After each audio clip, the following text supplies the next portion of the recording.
नमस्कार, city centre show में आपका स्वागत है। मुंबई से मैं हूं पूजा भारद्वाज और शो की शुरुआत कर रहे हैं फरीदाबाद की खबर से, जहां 12वीं के छात्र की हत्या के मामले में एनडीटीवी की पड़ताल ने पुलिस के दावों पर सवाल खड़े किए हैं। पुलिस ने दावा किया था कि अपराधी समझकर लड़के पर गोली चलाई गई और इस मामले में गौरक्षक के शामिल होने की बात सामने नहीं आई है, लेकिन एनडीटीवी की पड़ताल में पता चलता है कि जो मुख्य आरोपी है इस मामले का, वो फरीदाबाद का जाना माना गौरक्षक है और गौ तस्कर समझकर उसने फायरिंग की थी। क्या है पूरा मामला, इस रिपोर्ट में आपको दिखाते हैं। तस्कर समझ के, क्योंकि पहली गाड़ी में फायरिंग उन्होंने मारी है।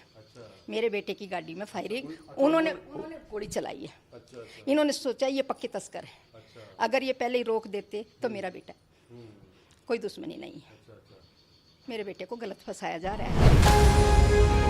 ये है राजेश देवी, फरीदाबाद के जाने माने गौरक्षक अनिल कौशिक की मां। मां की बातों से साफ है कि अनिल एक वारदात में शामिल है। उसकी ये गाड़ियां उसके गौरक्षक होने का सबूत हैं। एक बोलेरो कार में लिखा है गौरक्षा दल और गाय वाली एम्बुलेंस भी उसी की है। उसके घर के पास ही ये दफ्तर भी उसी का है। यहाँ से वो गौरक्षा के नाम पर एक लिव फॉर नेशन नाम का संगठन चलाता है। YouTube पर उसके गौरक्षा दल से जुड़े दर्जनों वीडियो हैं। इसकी तस्दीक उसके दफ्तर के पास रहने वाले लोग भी कर रहे हैं। अनिल कौशिक के बारे में जानती हैं थोड़े बहुत, कौन है, क्या है? नहीं, इतना नहीं पता। यहीं रहते हैं ये किराए पे। अच्छा। हाँ, किराए पे यहीं रहते हैं, इतना नहीं पता। गौरक्षक है, ये क्या है? कहते तो यहीं गौरक्षक है, अच्छा। पर पक्का हमें भी नहीं पता। गाड़ी वाड़ी यहीं लगती है, यहीं बैठते देखते हैं बस। और लोग आते हैं गौरक्षक दल से, आते रहते हैं लोग क्या? आते हैं वो 4-5-6 जने ही आते हैं, और कोई बाहर का नहीं आता। अच्छा। लिव फॉर नेशन करके संगठन बना रखा है। हाँ, लिखा हुआ है सर, वो तो इसके अंदर लिखा हुआ है। भी है इनके पास, गौरक्षक की गाड़ी भी है इनके पास, सरकार से मिली हुई है। गाड़ी कहाँ है अभी? गाड़ी तो सर इनको पता होगी, हमें तो पता नहीं है। लेकिन फरीदाबाद पुलिस का दावा है कि हत्या की वारदात में उसे किसी गौरक्षक के शामिल होने के सबूत नहीं मिले हैं, बल्कि मृतक और उसके दोस्तों को अपराधी समझकर हत्या कर दी गई। इसके पीछे कोई संगठन नहीं मिला है। इनिशियली जो चीज़ सामने आई है, जो पूछताछ के अंदर, ये जो गलतफहमी के अंदर गोली जो है वो चलने की जो बात है वो सामने आई है। जो आरोपी हैं उनको लगा कि ये किसी तरीके कोई आपराधिक व्यक्ति हैं जो किसी आपराधिक वारदात को अंजाम करने के लिए आए हैं, और उन्होंने इसी उसके अंदर उसे प्रोटेक्ट करने के लिए किया। दरअसल 23 और 24 अगस्त की रात आर्यन मिश्रा 4 दोस्तों के साथ लाल रंग की डस्टर कार से घूमने निकला था। आरोप है कि फरीदाबाद के पटेल चौक से इस सफेद रंग की स्विफ्ट कार में सवार 5 लोगों ने उसका 30 किलोमीटर तक पीछा किया। दिल्ली आगरा नेशनल हाईवे पर गदपुरी टोल प्लाजा के पास रात 3:05 पर दोनों कारें सीसीटीवी कैमरे में निकलते हुए दिखाई दे रही हैं। जिन लोगों ने गोली मारी है वो गौ तस्कर हैं, और उनको शक था कि जो डस्टर गाड़ी में 5 लोग सवार हैं वो गौ तस्करी करने आए हैं। इसीलिए उन्होंने गाड़ी का पीछा किया और फरीदाबाद के पटेल चौक से करीब 30 किलोमीटर तक पीछा करते हुए वो लोग यहाँ पहुँचे और यहाँ से कुछ दूरी पर जाकर फायरिंग की और गोली आर्यन को लग गई। इसके बाद स्विफ्ट कार में सवार लोगों ने फायरिंग की, जिसमें एक गोली कार की अगली सीट पर बैठे आर्यन की गर्दन में लगी, जिसके बाद उसके दोस्त हर्षित गुलाटी ने कार रोक दी। कार रोकते ही एक गोली कार के सामने से मारी गई, जो आर्यन के सीने पर लगी और उसकी मौत हो गई।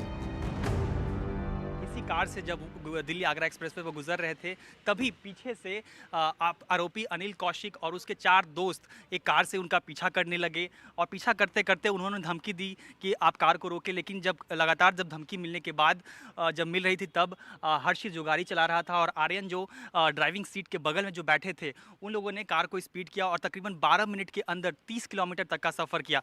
और उसके बाद 30 किलोमीटर तक जब वो आगे चले गए, उसके बाद अनिल कौशिक और उनके जो साथ में जो सहयोगी थे, उनके जो दोस्त थे, उन लोगों ने पीछे से, गाड़ी के पीछे से यहाँ से फायरिंग किया।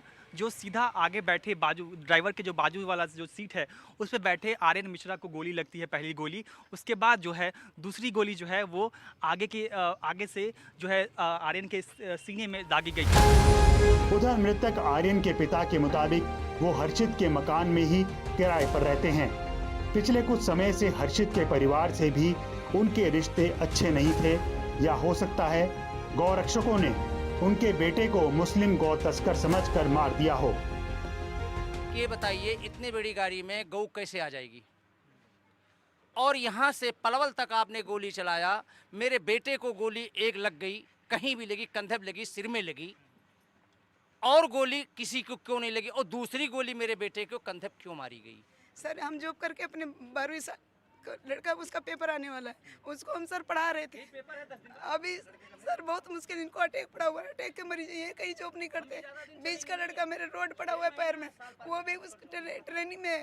तो हम जॉब करके अपने बच्चों को 12वीं क्लास में पढ़ा रहे थे सर, लेकिन तो ये सब पता नहीं कहाँ से ले जाके उसको मार दिया। हमारी तो जिंदगी लूट गई सर, आगे क्या करूँ सर, मैं समझ नहीं आता। पुलिस ने हत्या के मामले में 5 आरोपियों अनिल कौशिक, वरुण, कृष्ण, सौरभ और आदेश को गिरफ्तार कर लिया है। फरीदाबाद से सहयोगी अतुल रंजन और कैमरा पर्सन पूजा आर्या के साथ मुकेश सिंह सेंगर की रिपोर्ट, एनडीटीवी इंडिया। पश्चिम के देशों में लिव इन रिलेशनशिप और उसको लेकर बनाए जाने वाला अग्रीमेंट अत्यंत प्रचलित है, लेकिन अब भारत में भी ऐसा दिखने लगा है। मुंबई का एक ऐसा मामला आपको दिखाते हैं जहां बलात्कार के एक आरोपी को कोर्ट में 7 सूत्री समझौते यानी कि अग्रीमेंट के इस्तेमाल के बाद अग्रिम जमानत मिल गई। आइए दिखाते हैं आपको क्या है पूरा मामला। ये लिव इन अग्रीमेंट है, वो दस्तावेज जिसने 46 साल के बलात्कार के आरोपी को अग्रिम जमानत दिलवाई। आरोपी ने पीड़ित महिला के साथ 11 महीने का एक 7 सूत्री समझौता पेश किया था, जिसके अनुसार अगर वो संबंध बनाते हैं तो उसके लिए किसी भी तरह से जिम्मेदार नहीं माना जाएगा। दावा किया गया कि इस समझौते पर शिकायतकर्ता महिला के हस्ताक्षर हैं। इस दस्तावेज में उल्लेख है कि पुरुष और महिला 1 अगस्त 2024 से 30 जून 2025 तक लिव इन रिलेशनशिप में साथ रहेंगे। दूसरे क्लॉज में कहा गया कि इस अवधि के दौरान वो एक दूसरे के खिलाफ यौन उत्पीड़न का कोई मामला दर्ज नहीं कराएंगे और अपना समय शांति से साथ बिताएंगे। तीसरे क्लॉज में कहा गया कि महिला पुरुष के साथ उसके घर पर रहेगी, 1 महीने के नोटिस के बाद कभी भी अलग हो सकते हैं। चौथे क्लॉज में कहा गया कि उनके साथ रहने के दौरान महिला के रिश्तेदार उनके घर नहीं आ सकते। 5वें क्लॉज के अनुसार महिला पुरुष को कोई उत्पीड़न नहीं करेगी और न ही कोई मानसिक पीड़ा पहुंचाएगी। 6ठे क्लॉज में कहा गया कि अगर महिला गर्भवती हो जाती है तो उसके लिए पुरुष को जिम्मेदार नहीं ठहराया जाना चाहिए और वो खुद पूरी तरह से जिम्मेदार होगी। 7वें क्लॉज में कहा गया कि अगर उत्पीड़न के कारण पुरुष को मानसिक आघात पहुंचा जिससे उसका जीवन बर्बाद हो गया तो महिला को जिम्मेदार ठहराया जाएगा। शिकायतकर्ता महिला ने शादी का वादा कर धोखा देने और ब्लैकमेल करने जैसे कई गंभीर आरोप लगाते हुए 23 अगस्त को कोलाबा पुलिस स्टेशन में एफआईआर दर्ज कराई, जिसके बाद आरोपी ने अग्रिम जमानत के लिए सत्र न्यायालय का दरवाजा खटखटाया और उसे इसी दस्तावेज के आधार पर 29 अगस्त को अग्रिम जमानत मिल गई। आरोपी की ओर से पेश हुए वकील ने इसे ठगी का मामला बताया है। ये जो लेडी है, ये लेडी क्या करती है, ये पहले ना इनके माने ग्रुप है, ये ग्रुप क्या करते हैं, ढूंढते हैं जैसे कोई गवर्नमेंट जॉब पे है या कोई अच्छे जॉब पे या अच्छा बिजनेस है जिनके आगे पीछे कोई उनकी वाइफ नहीं है और वो अकेले रहते हैं डिप्रेशन में और जिनके पास प्रॉपर्टी अच्छी है, तो ये क्या करते हैं उनसे ना कांटेक्ट करके रिलेशन बनाते हैं और फिर रिलेशन बना के जब वो लोग बोलते हैं कि समाज में ये चलेगा नहीं तो ये क्या करते हैं अग्रीमेंट बनाते हैं लिविंग रिलेशन का एग्रीमेंट बनाने के बाद ये क्या करते हैं रिलेशन लिविंग का बना के कॉन्फिडेंस दे देते हैं। कॉन्फिडेंस देने के बाद क्या होता है, मुकुल को ऐसा लगता है कि भाई ये मेरे अगेंस्ट कंप्लेंट नहीं करेगी, तो एग्रीमेंट बनने का जब रिलेशन चलता है कुछ समय तक, जब उसको मालूम पड़ जाता है, पता कर लेते हैं कि इनके पास क्या क्या है संपत्ति या इनके पास क्या क्या प्रॉपर्टी है, फिर वो क्या करते हैं ब्लैकमेल करने चालू करते हैं, ये आप मुझे प्रॉपर्टी दे दो या मेरे को पैसा दे दो, नहीं तो मैं आपके अगेंस्ट रेप केस फाइल करूँगी। इस बीच महिला की ओर से अदालत में कहा गया कि दस्तावेज पर हस्ताक्षर उसके नहीं हैं। हालांकि इस मामले में लगे तमाम आरोपों की जांच चल रही है। लिव इन रिलेशनशिप को कुछ लोग शादी का एक विकल्प मानते हैं। यदि 2 लोग एक साथ पति पत्नी की तरह रह रहे हैं और उन्होंने शादी नहीं की है तब इसे लिव इन रिलेशनशिप कहा जाता है। पश्चिमी देशों में लिव इन रिलेशनशिप और ऐसे अग्रीमेंट बहुत प्रचलित बताए जाते हैं और धीरे धीरे ये भारत में भी आम होते दिख रहे हैं। मुंबई से सुनील सिंह के साथ पूजा भारद्वाज, एनडीटीवी इंडिया। और सलमान खान के घर के बाहर फायरिंग करने वाले लॉरेंस बिश्नोई गैंग के विकी और सागर को जेल में डर लग रहा है। दोनों के परिजनों ने गृह मंत्रालय को पत्र लिखकर बताया है कि तलोजा जेल में दाऊद गिरोह से खतरा है। सुनील सिंह की रिपोर्ट आपको दिखाते हैं। अभिनेता सलमान खान के घर के बाहर फायरिंग कर दहशत पैदा करने वाले लॉरेंस बिश्नोई गिरोह के शूटर खुद दहशत में हैं। शूटर विकी गुप्ता और सागर पाल के परिजनों ने गृह मंत्रालय को पत्र लिखकर जेल में दाऊद गैंग से खतरा जताया है। पत्र में लिखा है, सलमान खान ने दाऊद इब्राहिम के हितों की पूर्ति के लिए अपने असर का उपयोग करके जांच अधिकारी से बिना किसी उचित प्रक्रिया का पालन किए चार्जशीट दाखिल करवाई है। चार्जशीट में अतिरिक्त धाराएं लगाई गई हैं। मीडिया के माध्यम से हमें पता चला कि जांच के दौरान आरोपी अनुस्थापन की पुलिस हिरासत में संदिग्ध परिस्थितियों में मौत हो गई। देश विरोधी गतिविधियों में लिप्त दाऊद गैंग को लाभ पहुंचाने के लिए दोनों को झूठे मुकदमे में फंसाया गया है। हमें जेल में उनकी सुरक्षा को लेकर चिंता है। हम आपसे अनुरोध करते हैं कि इस मामले में आवश्यक कार्रवाई करें। दोनों आरोपियों के वकीलों का दावा है कि दोनों ने जेल में अपने परिजनों से मुलाकात के दौरान ये अंदेशा जताया है, इसीलिए लिखित में सुरक्षा की गुहार लगाई गई। जुडिशियल कस्टडी में जो एक्यूज है उन्होंने अपने परिजनों को बताया कि उनको जो है जेल के अंदर ऐसे धमकी मिल रही है या कॉन्स्पिरेंसी की जा रही है। मतलब वो चूँकि मेरे से डायरेक्ट वार्ता नहीं हुई, इसलिए मैं उसमें क्या है पूरा सिनेरियो कंफर्म नहीं। लेकिन क्या दोनों ने जेल में भी रिपोर्ट किया इस बात को? ये चीज़ें वही बता सकते हैं बेहतर, उनके परिवार वाले। गौरतलब है कि मामले में गिरफ्तार 6 आरोपियों में से एक अनुस्थापन की पुलिस हिरासत में मौत हो चुकी है। कहीं न कहीं अगर इसका वो देखा जाए, निचोड़ देखा जाए, तो जिस हिसाब से अनुस्थापन की मौत पुलिस लॉकअप में हुई है, अभी उस पर कुछ उसका इन्वेस्टिगेशन और चार्जशीट में आया नहीं है, तो कहीं न कहीं वो लोग संदेहास्पद हैं और ये उनके परिवार के लोग डरे हुए हैं। इस हिसाब से वो लोगों ने ये पत्र भेजा हुआ है। आरोपी सागरपाल और विकी गुप्ता को जिस तलोजा जेल में रखा गया है उसमें दाऊद गैंग के आरोपी भी बंद हैं। लेकिन दोनों को दाऊद गैंग के किस गुर्गे ने धमकी दी? क्या जेल प्रशासन को इस तरह की रिपोर्ट मिली है? ये ऐसे सवाल हैं जिनका जवाब अभी बचाव पक्ष के पास नहीं है। मुंबई से cameraman Praveen Rohit Sunil Singh, NDTV India के लिए। और अब अगली खबर ग्रेटर नोएडा से, जहां दूषित पानी की वजह से सोसाइटी के 200 लोग बीमार पड़ गए। उल्टी, दस्त, तेज बुखार की शिकायत आई। बीती रात ग्रेटर नोएडा वेस्ट की इको विलेज 2 सोसाइटी में अचानक 200 से ज्यादा लोग बीमार पड़ गए। बताया जा रहा है कि इन सबके बीमार पड़ने की वजह पीने का दूषित पानी था। बीमार लोगों में बच्चे भी शामिल हैं। कई लोगों की तबीयत इतनी ज्यादा खराब हो गई कि उन्हें अस्पताल में भर्ती करना पड़ा। सोसाइटी के लोगों का कहना है कि 2 दिन पहले पानी की टंकी की सफाई हुई थी और ऐसा लग रहा है कि पानी की टंकी में केमिकल रह गया और इतने लोग बीमार पड़ गए।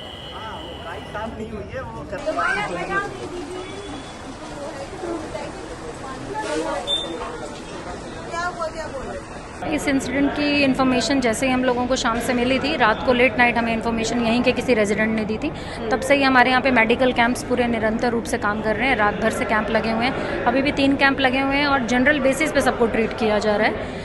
कुछ ऐसा वाला इतना गंभीर हमारे सामने कोई ऐसा नहीं आया है कि जो क्योरेबल ना हो। सिम्टम्स वॉमिटिंग के आ रहे हैं, तो उसी आधार पर सब लोगों को यहाँ पे दवाइयाँ भी वितरण की जा रही हैं। और सुबह से हमारी अलग अलग डिपार्टमेंट की, ग्राउंड वाटर की, वाटर सैम्पलिंग की, मस्कीटो की सारी टीम यहाँ से सैंपल लेके जा चुकी हैं। जैसे ही रिपोर्ट आएगी उसके आधार पर फिर आगे देखा जाएगा। इस वक्त हम मौजूद हैं सुपरटेक इको विलेज 2 में, जो कि ग्रेटर नोएडा वेस्ट में है। और बीती रात यहाँ पे दूषित पानी पीने के वजह से करीब 200 से ज़्यादा लोग बीमार पड़ गए हैं। और उनमें से जो कई बच्चे हैं, खास करके बच्चे जो हैं वो हॉस्पिटल में एडमिट है। पास में न्यूमेड हॉस्पिटल है, वहाँ एडमिट है। और ये सारी जो समस्या है वो पीने के पानी, जो सप्लाई में पानी आता है, उसके वजह से हुआ है। तो हम बात करेंगे यहाँ के कुछ रेसिडेंट्स से कि उनका क्या कहना है। ओवरहेड टैंक्स जो है उनसे उन्हें क्या क्या समस्याएं होती हैं, सप्लाई की जो पानी है उनसे क्या क्या समस्या होती है। सर आप बताइए कि क्या क्या समस्याएं होती है, जो सप्लाई का पानी आता है, ये इतना बड़ा जो प्रॉब्लम हुआ है, तो क्या क्या समस्याएं होती है? देखिए 2 दिन से काफ़ी बच्चे बीमार पड़ रहे थे। मार्ट में अभी एक चाइल्ड स्पेशलिस्ट हैं मिस्टर जैतब जी, उनके द्वारा सोसाइटी के काफ़ी लोगों को मालूम हुआ कि पानी की प्रॉब्लम की वजह से बच्चे बीमार हो रहे हैं। छोटे छोटे बच्चे हैं, तो बच्चों के लिए जो पानी पीना है वो थोड़ा उबाल के पीना चाहिए। लेकिन प्रॉब्लम ये हो गई थी कि किसी को मालूम भी नहीं पड़ा कि यहाँ पे पानी दूषित पिया जा रहा है। क्या नाम है आपका? मैं वीना जैन। अच्छा, क्या क्या आप कब से रह रही हैं यहाँ? मैं 90 से यहाँ हूँ। अच्छा। हाँ, ऐसे कोई प्रॉब्लम नहीं हुई थी। मेजर प्रॉब्लम ये इस बार हुई। ऐसे कभी भी सप्लाई होती थी तो पहले इन्फॉर्म कर देते, हम लोग पानी कलेक्ट कर लेते थे। ये फर्स्ट टाइम इतना बड़ा प्रॉब्लम है कि अभी तक तो हम लोग ये इशू भी समझ भी नहीं रहे थे। तो पहले भी टैंक से कभी पानी आने का कोई भी ऐसा समस्या होता था? सप्लाई होती थी, सफाई होती थी, तो हम लोग को इन्फॉर्म कर देते कि इतना टाइम से इतना टाइम तक पानी बंद रहेगा। तो हम लोग कलेक्ट कर लेते थे, थोड़ा स्टोर कर लेते थे, जो भी पता था मैनेज हो जाता था। हाँ, लेकिन आप स्टोरेज कर लीजिएगा 5 बजे तक, मतलब 6 बजे तक आएगा। कभी नहीं हुआ।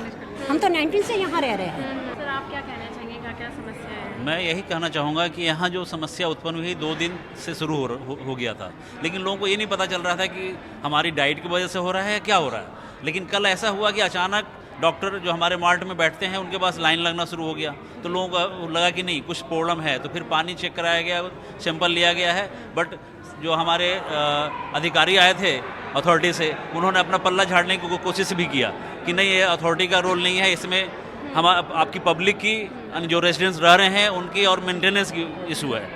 तो उन्होंने किसी तरह उनको फिर समझाया गया कि नहीं आपकी जिम्मेदारी बनती है, तो उन्होंने फिर सारे टीम को, सीवर टीम, डॉक्टर्स की टीम और सारे लोगों को बुलाया है, उस पर चल रहा है काम। बट ये जो टैंक की सफाई और रख रखाव है ये बहुत ही जो कहते हैं ना कि बेकार है। यहाँ का ओपन कई जगह मैं कई बार देखा हूँ, कई बार फोटो में शेयर किया हूँ कि ओपन है, जो टंकी का ढक्कन है वो खुला हुआ है और ऐसा बना हुआ है कि ज़रा सा तेज़ अगर बारिश होगी तो सारी मलबा उसमें टंकी के अंदर जाता है। अगर उसका फ़ोटो देखा जाए तो सारी पानी उसमें जाती है, अगर ज़्यादा तेज़ बारिश होगी तो सारे डस्ट जा रहे हैं। उसी की क्लीनिंग कराई गई थी और उसके बाद ऐसा क्या केमिकल मिलाया गया कि सारे बीमार पड़ने लग गए। और इस तरह जो कहा जाता है कि नोएडा एक्सटेंशन को टेंशन का नाम दिया गया, ये सोसाइटी टेंशन ही बन चुका है सब पब्लिक के लिए। बाढ़ और बारिश के बीच साहस की एक बेमिसाल कहानी आपके सामने रखेंगे एक छोटे से ब्रेक के बाद। आप बने रहिए सिटी सेंटर शो के साथ।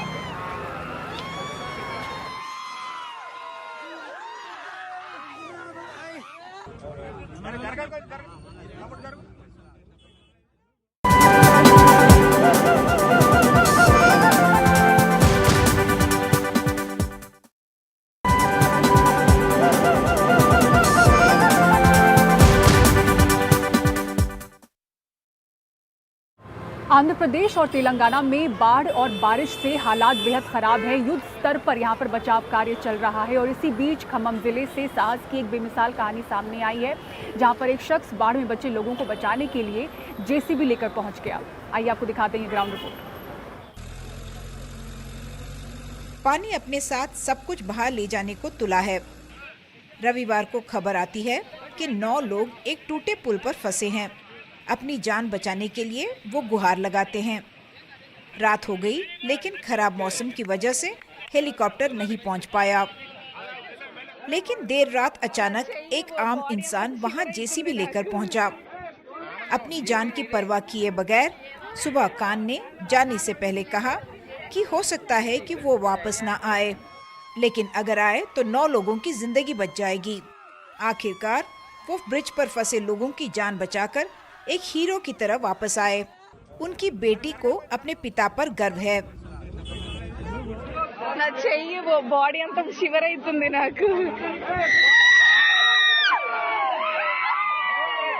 నా చేతులంతా షివర్ అవుతున్నాయి మా డాడీ మొత్తానికి సాధించిండు सुभान खान की तरह कुछ और लोग भी हैं जो अपनी जान की परवाह किए बगैर लोगों की मदद के लिए आ रहे हैं। ये रानी है जो अपने 5 बच्चों के साथ छत पर फंस गई थी, लेकिन कुछ तैराकों ने इनके परिवार की जान बचाई। तेलंगाना इस समय मौसम की मार झेल रहा है। यहाँ जिंदगी को बचाने की जद्दोजहद जारी है। ये पुलिस वाले भी किसी हीरो से कम नहीं हैं, जो अपनी जान की परवाह किए बिना अपना फर्ज निभा रहे हैं। खम्मम तेलंगाना से उमा सुधीर, एनडीटीवी इंडिया के लिए। और सिटी सेंटर शो में फिलहाल इतना ही। पूरी टीम को दीजिए इजाजत। खबरों के लिए देखते रहें एनडीटीवी इंडिया। नमस्कार।